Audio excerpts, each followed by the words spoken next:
नमस्कार दोस्तों, GK study with Rakesh में आपका हार्दिक स्वागत है। दोस्तों, हम लास्ट वीडियो लेक्चर में मोहम्मद बिन तुगलक को कंप्लीट किया था। आज हम दोस्तों जिस शासक के बारे में पढ़ेंगे उस शासक का नाम है फिरोज शाह तुगलक।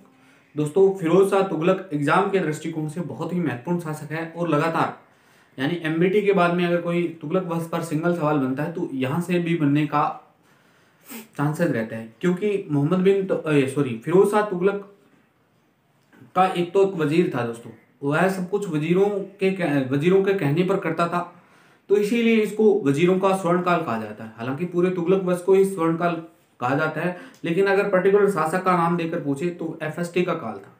और तो और दोस्तों, इसने नहरों का निर्माण करवाया था, 11 नहरों का निर्माण करवाया था। एग्जाम के दृष्टिकोण पीसीएस, यूपीएससी और नेट जेआरएफ तीनों के लिए बहुत ही महत्वपूर्ण है। नहरें दी जा सकती है कि कौन कौन सी नहर का निर्माण किसने कहाँ से लेकर कौन सी नहर का निर्माण करवाया था, इसका उल्लेख कहाँ मिलता है, तो वो सब हम पूरी चर्चा करेंगे। इसके प्रत्येक बिंदु पर चर्चा करेंगे।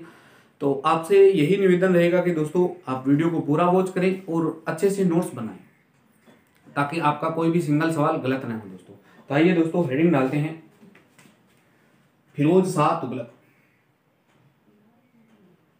फिरोज शाह तुगलक सिंपल बात यानी शॉर्ट में इसे मैं एफएसटी कहूंगा, फिरोज शाह तुगलक। दोस्तों, पहला सवाल तो यही बन जाता है कि फिरोज शाह तुगलक के पिता का नाम क्या था।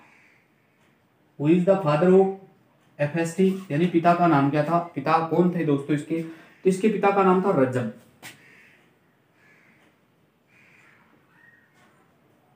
रजब दोस्तों एमबीटी का चचेरा भाई था, एमबीटी के चाचा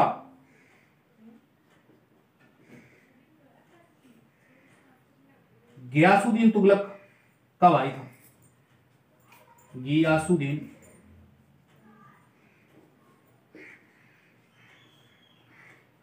तुगलक का भाई था ये रजब, यानी एमबीटी के चाचा कह सकते हो या आप इसे गियासुद्दीन तुगलक का भाई कह सकते हो। एमबीटी के चाचा थे ये रजब। इसकी माता का नाम वेरी वेरी इंपॉर्टेंट है दोस्तों। माता का नाम स्टार लगा लीजिए। माता का नाम क्या था, हालांकि नाम कोई नहीं पूछेगा, नाम था बीबी जेला, लेकिन माता से सवाल बनते हैं दोस्तों। ये दोस्तों भाटी राजपूत रणमल की पुत्री, भाटी राजपूत रणमल की पुत्री थी दोस्तों, की पुत्री। अब दोस्तों प्रश्न क्या बनता है दोस्तों, यानी दिल्ली सल्तनत का प्रथम सुल्तान जो हिंदू मां से उत्पन्न हुआ था दोस्तों, तो ये यानी हिंदू मां से उत्पन्न था।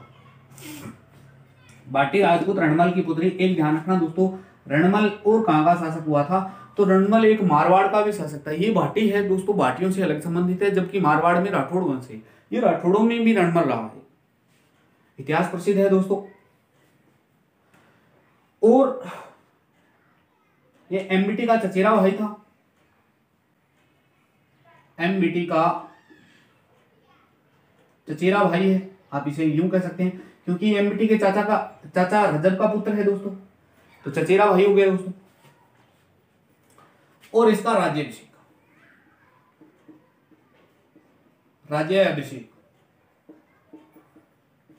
तो दोस्तों इसका राज्याभिषेक 2 बार हुआ था। एक तो मैंने आपको बताया था कि जब एमबीटी ठट्टा अभियान के दौरान जब उसकी मृत्यु हो जाती है, तो एक तो वहां राज्याभिषेक हुआ था और दोबारा विधिवत राज्याभिषेक हुआ था दिल्ली में। तो ये ध्यान रखना, सिंध के ठट्टा अभियान में हुआ था, यानी प्रथम राज्याभिषेक यूं कर लिख सकते हैं आप, प्रथम और विधिवत। इस प्रकार भी शब्दावली पूछी जा सकती है। प्रथम पूछे तो दोस्तों सिंध के ठट्टा अभियान के दौरान हुआ था। सिंध के ठट्टा अभियान के दौरान मार्च अप्रैल 1351 में हुआ था। और ये कब हुआ था, तो ये दिल्ली में होगा दोस्तों विधिवत राज्याभिषेक। और हुआ कब था, तो अगस्त 1351 में हुआ था। तो ये सिंपल सवाल है दोस्तों। फिरोज शाह तुगलक के यानी पिता का नाम पूछे तो रजब, माता का नाम पूछे तो बीबी जेला। ये भाटी राजपूत रणमल की पुत्री थी। एमबीटी का चचेरा भाई है दोस्तों।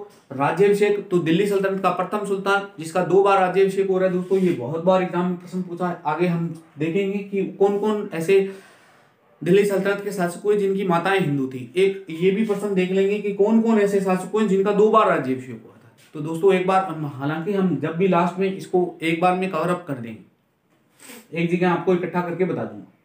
तो ये इसकी बेसिक जानकारी थी दोस्तों। नेक्स्ट दोस्तों सवाल बनता है इसकी उपाधियों का, कि इसकी क्या क्या उपाधि थी। उपाधि से लेकर कम से कम 2 या 3 बार सवाल पूछा जा चुका है उपाधियों पर। इसकी क्या क्या उपाधि थी दोस्तों, फिरोज शाह तुगलक की उपाधि। अगर उपाधि देखी जाए तो पहली उपाधि है दोस्तों इसकी सैयद उस सलातीन। सैयद उस सलातीन। सैयद उस सलातीन का तात्पर्य क्या है दोस्तों, यानी इसका उल्लेख कहां मिलता है, तो इसकी चर्चा तो इसने अपनी आत्मकथा, अपनी आत्मकथा, अब ये देखो बहुत बड़ी बात है दोस्तों, अपनी आत्मकथा लिख रहा है। अपनी आत्मकथा फतुहाते फिरोज शाही में उल्लेख करता है। फतुहाते फिरोज शाही में उल्लेखित है इसकी यह उपाधि। दूसरी उपाधि दोस्तों बर्नी। बर्नी इसे नाम देता है, बर्नी के अनुसार ही बर्नी ने इसे यह कहा था कि सल्तनत युग का आदर्श सुल्तान एवं सच्चा मुसलमान शासक। सल्तनत युग का आदर्श सुल्तान, आदर्श सुल्तान एवं एक सच्चा मुसलमान, एक सच्चा मुसलमान। ये कौन कह रहा है, तो दोस्तों ये कह रहा है बर्नी। बर्नी ने फिरोज शाह तुगलक को ये कहा है कि सल्तनत युग का आदर्श सुल्तान की संज्ञा दी जाती है। आदर्श सुल्तान की संज्ञा हालांकि हम पहले भी पढ़ चुके हैं दोस्तों, आप हमारे लास्ट यानी जो कोई प्रीवियस वीडियो है उनको देख सकते हैं। और दोस्तों आपको एक जानकारी बता देता हूं, अगर आप नए हैं तो पहली बात तो यूट्यूब चैनल को सब्सक्राइब कर लीजिए। और दूसरी बात दोस्तों, आप जो जितने भी हमारे हिस्ट्री के वीडियो है तो क्रमागत यानी क्रमश से देखिए, तब आपको पूरी जाकर हिस्ट्री समझ में आएगी। और दोस्तों इसे हेनरी इलियट व एल्फिंस्टन ने क्या उपाधि दी है, एक तो है हेनरी इलियट और एल्फिंस्टन, इन महोदयों ने इसको क्या उपाधि दी है, तो दोस्तों इसे कहा जाता है सल्तनत युग का अकबर। वेरी वेरी इंपॉर्टेंट, सल्तनत युग का अकबर। ये उपाधि बहुत बार पूछी जा चुकी है दोस्तों। सल्तनत युग का अकबर किसे कहा जाता है, तो फिरोज शाह तुगलक को कहते हैं दोस्तों। क्योंकि जिस प्रकार अकबर ने, यानी अकबर एक धर्म सहिष्णु शासक था दोस्तों, जिस प्रकार अकबर ने सभी धर्मों का सम्मान किया, तो ये भी उसी प्रकार सम्मान करेगा जिस प्रकार अकबर का साम्राज्य विस्तार हुआ, इसी प्रकार कुछ इसका भी साम्राज्य विस्तार होगा। तो वो हम सब चर्चा करेंगे दोस्तों। लेकिन आपको एक सिंगल लाइन में इफेक्ट के रूप में याद रखना है कि सल्तनत युग का अकबर किसे कहा जाता है, तो सल्तनत युग का अकबर किसे कहा जाता है, तो फिरोज शाह तुगलक को कहा जाता है। कहा किसने, तो हेनरी इलियट व एल्फिंस्टन महोदय ने कहा था दोस्तों। वुल्जले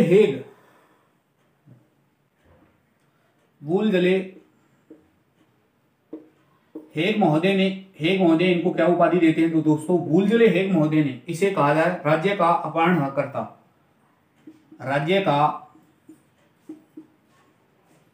अपहरणकर्ता की उपाधि से नवाजा है दोस्तों। तो ये इसकी उपाधियां हैं दोस्तों। इसमें से 2 उपाधि वेरी वेरी इंपॉर्टेंट है दोस्तों। एक तो बर्नी द्वारा इसे आदर्श सुल्तान की संज्ञा दी गई है। एक इलियट महोदय के अनुसार, इलियट और एल्फिंस्टन महोदय के अनुसार इसे सल्तनत युग का अकबर कहा जाता है। ये 2 उपाधियां बहुत महत्वपूर्ण हैं। बाकी आप सिंगल सवाल है, कोई भी गलत नहीं होना चाहिए, इसलिए सभी याद रखेंगे। लेकिन ये दो उपाधियां तो वेरी वेरी इंपॉर्टेंट है, स्टार लगाकर रखना दोस्तों। एग्जाम में कभी भी आपसे सिंगल सवाल सीधा पूछा जा सकता है। ये तो था दोस्तों इसकी उपाधियों को लेकर। एक महत्वपूर्ण फैक्ट बता देता हूं दोस्तों, इसका आगे है, इसका एक वजीर था दोस्तों फिरोज शाह तुगलक का, यानी एक प्रथम, एक तो यही लाइन लिख सकते हैं कि प्रथम सुल्तान जिसका 2 बार राज्याभिषेक, जिसका 2 बार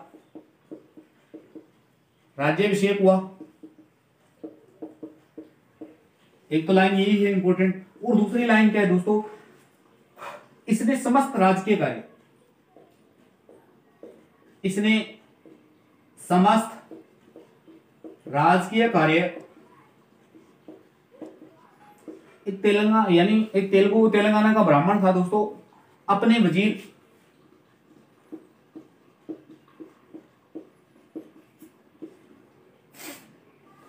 मलिक मकबूल ख्वाजा जहां, मलिक मकबूल ख्वाजा जहां के कहने पर करता था, के कहने पर करता था। यानी जितने भी अपने दरबार में जितने भी राजकीय कार्य थे वह अपने वजीर मलिक मकबूल ख्वाजा जहां के कहने पर करता था। दोस्तों वेरी वेरी इंपॉर्टेंट, ये मलिक मकबूल ख्वाजा जहां नाम बहुत महत्वपूर्ण है। क्यों महत्वपूर्ण है? एक तो ये तेलंगाना का ब्राह्मण है, तेलंगाना का ब्राह्मण। अब दोस्तों ब्राह्मण है, इसने इस्लाम धर्म कबूल किया, इसलिए इसका नाम क्या पड़ गया, तो ये इसका नाम पड़ गया मलिक मकबूल ख्वाजा जहां। और इसी वजीर के कारण, इसी का यानी इसी कार्य के कारण, इसी के कारण एफएसटी का काल विजारत यानी वजीरों का स्वर्ण काल कहलाता है, वजीरों का स्वर्ण काल कहलाता है। ये नाम बहुत महत्वपूर्ण है। यानी मलिक मकबूल ख्वाजा जहां का काल फिर तुगलक काल में स्वर्ण वजीरों का स्वर्ण काल कहलाता है। क्यों कहलाता है? क्योंकि समस्त राज के कार्य किसके कहने पे किए जा रहे हैं, तो इसी के कहने पे। यानी प्रत्येक, अगर यूं कह सकते हैं कि अप्रत्यक्ष रूप से शासन सत्ता संचालित किसके द्वारा हो रही है, तो मलिक मकबूल ख्वाजा जहां के कारण हो रही है। तो ये था फिरोज शाह तुगलक। अब दोस्तों देखते हैं इसके व्यक्तित्व पर, यानी इसका व्यक्तित्व कैसा था, यह किस प्रकार इसने कोई कार्य किए, तो इसका साम्राज्य विस्तार क्या क्या रहा, वो सब हम चर्चा करते हैं दोस्तों। तो सबसे पहले इसके व्यक्तित्व पर बात कर लेते हैं।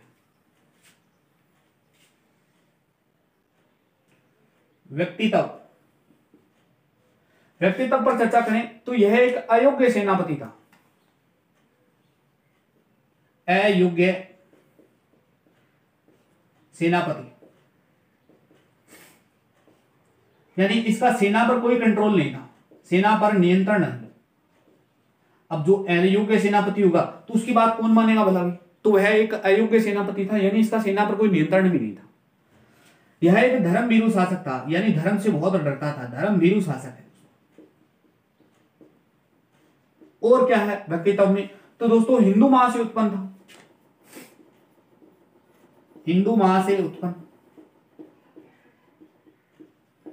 अब दोस्तों हिंदू मां से उत्पन्न है तो इसका मतलब ये शुद्ध मुसलमान नहीं था, शुद्ध मुसलमान नहीं। अब शुद्ध मुसलमान नहीं है तो दोस्तों यह चाहता है कि ये सबको खुश करे, क्योंकि अगर शुद्ध मुसलमान नहीं है तो सल्तनत काल में इसके खिलाफ में बगावत हो सकती है, इसलिए इसने सबको तुष्टीकरण की नीति पर बल दिया, यानी सबको खुश करना चाहता था। ये चाहता था कि इसके राज्य में कभी कोई विद्रोह न हो, क्योंकि ये शुद्ध मुसलमान नहीं था, अगर विद्रोह होगा तो एफएसटी को हटा दिया जा सकता है, लेकिन ये चाहता था कि इसके काल में कोई विद्रोह न हो, इसलिए इसने उलेमा वर्ग का स्वाभाविक समर्थन नहीं था। शुद्ध मुसलमान न होने के कारण उलेमा वर्ग का स्वाभाविक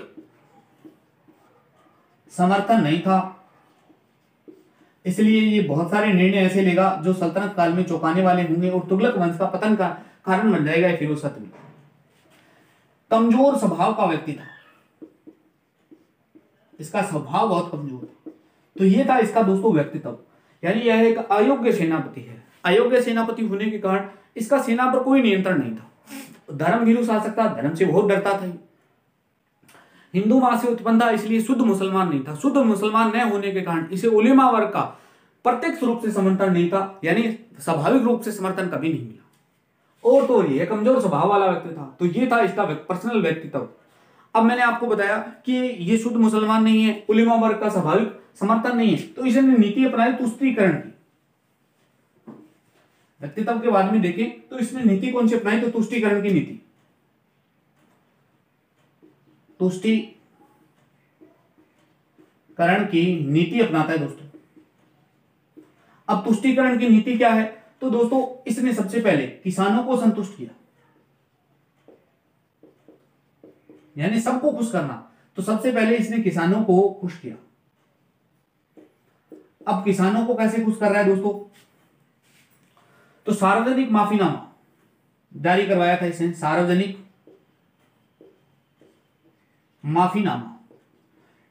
माफीनामा, क्योंकि जो काम एमबीटी करके गया था, एमबीटी ने किसानों की हत्याएं करवा दी थी, तो इसलिए सभी को खुश करने के लिए सार्वजनिक माफीनामा जारी करवा दिया, और तो और बाजार में अपने पोस्टर भी चिपका दिए थे।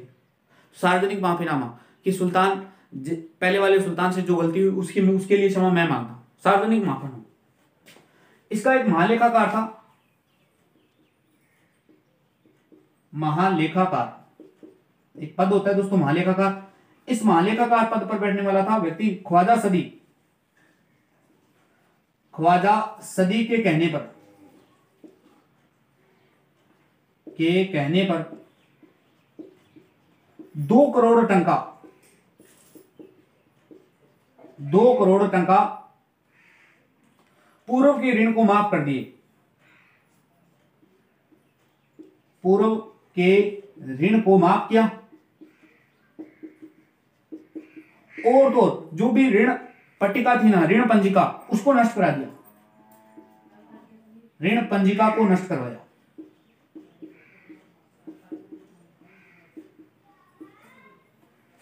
यानी मालेकाकार है, इसका मालेकाकार का नाम क्या है, ख्वाजा सदी के कहने पर इसने 2 करोड़ टंका, यानी 2 करोड़ का जो टंका का लोन था वो पूरा का पूरा माफ करवा दिया, और तो जो ऋण पंजिका थी उसको ही नष्ट करवा दिया भाई साहब ने। और क्या कर रहा है, भू राजस्व की दर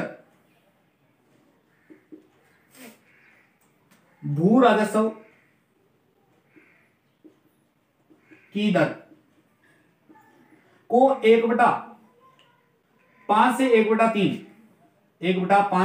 1/3 यानी या यूं कह सकते हैं कि 20% से 33% कर दिया। बहुत कम ऋण कर दिया दोस्तों, 33.5 यानी 33 से ही 1/3 कर दिया,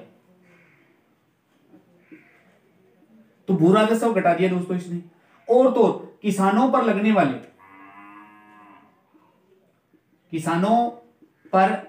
वाले 27 करोड़ में से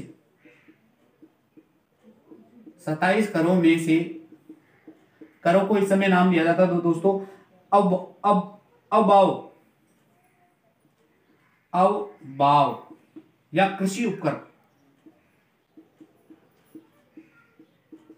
में से 23 कर माफ कर दिए भाई साहब ने, 23 कर माफ कर दिए, यानी सिर्फ और सिर्फ 4 ही कर छोड़े दोस्तों। तो ये सबसे पहले इसने क्या किया, तो किसानों को खुश इस प्रकार किया था दोस्तों, यानी तुष्टीकरण की नीति पर बल दिया, और तुष्टीकरण की नीति में सबको खुश कर रहा है। ये सबको कैसे कैसे खुश कर रहा है, तो सबसे पहले इसने किसानों को खुश किया। किसानों के लिए सार्वजनिक माफीनामा, यानी जो इसके काम में इसके पूर्व के शासक ने जो काम किया था उसके लिए सार्वजनिक माफीनामा मांगा।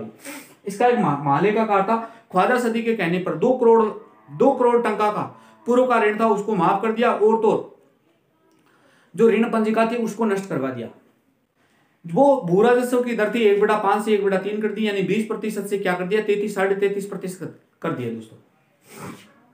किसानों पर लगने वाले 27 करोड़ में से इसने 23 कर माफ कर दिए थे। इस प्रकार इसने किसानों को खुश किया था दोस्तों, यानी तुष्टीकरण के नीति अंतर्गत इसने किसानों को खुश किया। और किसानों को खुश करने में इसने दोस्तों सबसे महत्वपूर्ण जो सवाल पूछा जाता है, ये सब यहां से अगर प्रश्न पूछा जाए तो भी ठीक है, नहीं पूछा जाए तो भी ठीक है, लेकिन किसानों को खुश करने के लिए इसने 11 सार्वजनिक नहरों का निर्माण करवाया था। 11 नहरों का निर्माण या जाल बिछाया दोस्तों। बस सबसे महत्वपूर्ण यही है दोस्तों, नहरों का निर्माण किसने करवाया, एमबीटी ने करवाया था, लेकिन जाल कौन बिछा रहा है दोस्तों, तो जाल ये बिछा रहा है दोस्तों। ये चीज ध्यान ये रख लेना। इस 11 नहरों का निर्माण करवाया, सबसे पहली बात तो इसका उल्लेख कहां मिलता है? तो इसका एक उल्लेख है, एक राइटर है जिसका नाम है याहिया बिन अहमद सरहिंदी। याहिया बिन अहमद सरहिंदी, इन महोदय की एक रचना है दोस्तों। इनकी रचना का नाम क्या है? तो रचना है तारीख ए मुबारक शाही।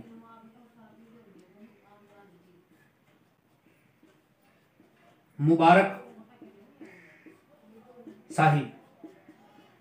इस रचना में यह उल्लेख है कि इसने 11 नहरों का निर्माण करवाया या नहरों का जाल बिछाया था दोस्तों। अब ये 11 नहरों में से 5 प्रमुख नहरें दोस्तों वो याद रखनी है आपको। इसमें से 5 प्रमुख नहर,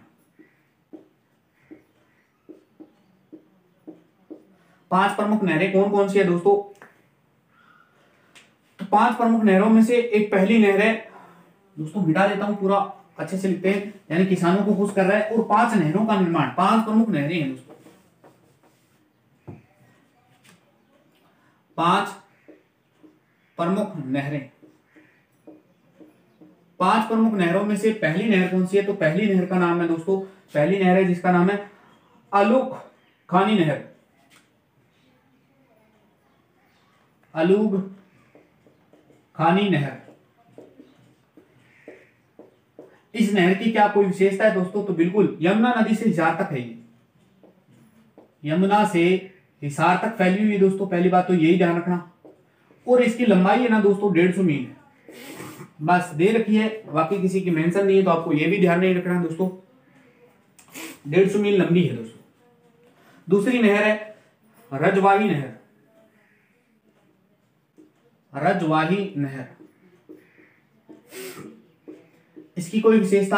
तो इसकी विशेषता क्या है दोस्तों? सतलज से घग्गर नदी के मध्य, सतलज से घग्गर के मध्य।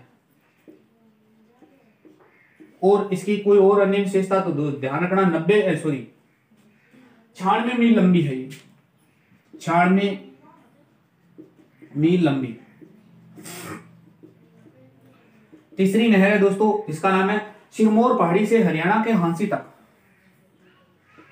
सिरमौर पहाड़ी से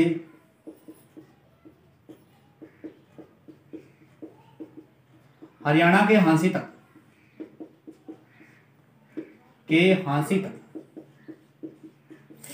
यहां तक फैली हुई दोस्तों।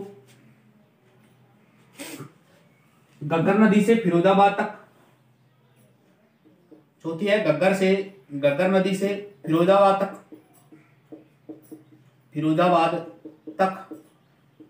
फिरोजाबाद यानी दिल्ली तक। और दोस्तों यमुना नदी से फिरोजाबाद तक, यमुना नदी से फिरोजाबाद तक। इन नहरों के नाम नहीं मिलते, 2 नहरों के नाम मिलते हैं, तो वो मैंने आपको बता दिए दोस्तों। पहली नहर है उलूग खानी नहर, दूसरी है रजवाही नहर। ये यमुना से हिसार तक फैली हुई 150 मील लंबी है दोस्तों। ये सतलज से घग्गर नदी के मध्य 96 मील लंबी है। सिरमौर पहाड़ी से लेकर हरियाणा के हांसी तक एक नहर का निर्माण करवाया गया था, नाम उल्लेख नहीं है दोस्तों। एक नहर है घग्गर से फिरोजाबाद, यानी घग्गर से लेकर फिरोजाबाद के मध्य तक फैली हुई थी। ये दिल्ली, फिरोजाबाद दिल्ली तक है दोस्तों। ये यमुना नदी से लेकर फिरोजाबाद तक फैली हुई थी, ये भी दिल्ली वाला है, तो ये ध्यान रखना। हरियाणा पीसीएस वाला कोई अगर देख रहा है तो सर दोस्तों वेरी वेरी इंपॉर्टेंट है उनके लिए। 1% तो सीधा ही पूछ लिया जाता है, यानी इन नहरों से कौन सा राज्य है जो सर्वाधिक सिंचित होता था? तो आप सभी जानते हैं हरियाणा सबसे ज्यादा सिंचित नहीं हो रहा है क्या? हरियाणा क्षेत्र में सर्वाधिक फायदा, हरियाणा क्षेत्र में सर्वाधिक फायदा हो रहा है दोस्तों, क्योंकि ये सभी नहरें देखो, यमुना है, घग्गर है, ये सब कहां हैं? तो ये सब हरियाणा क्षेत्र में फैली हुई दोस्तों। सिंचाई कर, इसने पहली बार सिंचाई कर लगा लिया था दोस्तों। सिंचाई कर का नाम था दोस्तों शक ए हरब। शक ए हरब, या जिसे कहते हैं शुक्र ए हरब। सिंचाई कर दोस्तों यानी कुल उपज का 1/10 भाग लेता था ये। कुल उपज का 1/10वां भाग लेता था, और तो प्रथम बार लगाया गया था। यानी सिंचाई कर किसने लगाया था, तो ध्यान रखना दोस्तों, प्रथम बार लगाया। सिंचाई कर लगाने वाला कौन व्यक्ति था, तो सिंचाई कर लगवाने वाला फिरोज शाह तुगलक था। एफएसटी ने सबसे पहली बार सल्तनत में सिंचाई कर जैसा कर लगाया था दोस्तों, इससे पहले सिंचाई कर नहीं हुआ करता था। तो ये दोस्तों हमने यानी तुष्टीकरण की नीति में किसानों को कैसे खुश किया ये सब देखा। आगे हम देखेंगे दोस्तों नेक्स्ट वीडियो में उलेमा वर्ग को कैसे खुश किया इसने, उलेमा यानी एक तो उलेमा वर्ग को कैसे किया, अमीर वर्ग को कैसे संतुष्ट किया, सैनिकों को कैसे संतुष्ट किया, तो वो सब हम देखेंगे, वो सब हम नेक्स्ट वीडियो में देखेंगे। यह वीडियो आपको कैसा लगा, अच्छा लगा तो लाइक शेयर कमेंट जरूर करना दोस्तों। अगर वीडियो पसंद आए तो आप अपने मित्रों तक भी शेयर करें। धन्यवाद दोस्तों, मिलते हैं नेक्स्ट वीडियो में।